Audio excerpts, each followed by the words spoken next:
Hello and welcome to part 23 of Fast Applications of Neuropracticity.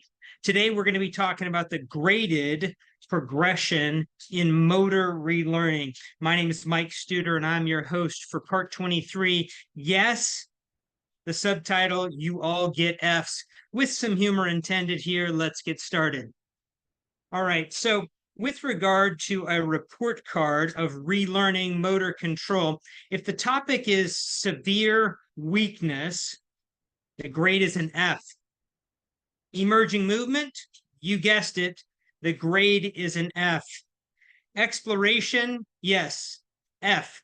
All right, let's take it to the next level and let's actually make some clinical sense of this because your time is valuable. If we're looking at a graded progression of activity for someone who has to relearn after an exacerbation of multiple sclerosis, after a stroke, after other types of neurologic injury, could be craniotomy and many other things.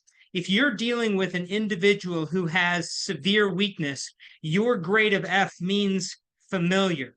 The best approach that you can take to relearning movement is to introduce a movement that's extremely procedural, automatic, familiar, ingrained for this individual. Learn about the person, whether it's a musical instrument, whether it's tools, whether it's sports or crafts. The easiest thing to relearn is something you know well. All right, let's move past severe weakness. If you've got an individual who has movement and it's isolated movement, but it's weak, or maybe it is involved and coupled with synergies and they can't move out of synergies, what's our approach? 2S. Keep it functional, task specific, and also introduce the concept of a constraint, meaning force. Yes, we're talking about task specific circuit training to some degree. We're talking about high intensity interval training to some degree. But for the largest part, if you're thinking upper extremity, you're thinking constraint induced motor retraining. You're talking about CIMT. You're talking about applying some sort of constraint, a sling, a glove, a mitten, keeping it functional, task specific. You can combine the two with task specific circuit training, especially for the lower extremity. And remember, HIT always works when intensity and gamification can be coupled. How fast can I pedal this UBE right-handed versus left-handed? Sit to stands with an disadvantaged intact leg. All of these things conclude forced types of therapy.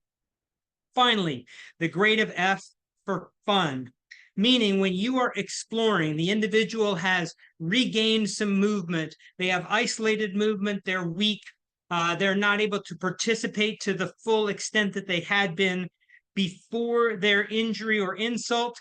You want to keep the approach fun. Fun can mean gamified. It can, again, also mean hobby, avocational, explorational, things that are extremely engaging for the individual. That could be loss aversion. That could be temptation bundling.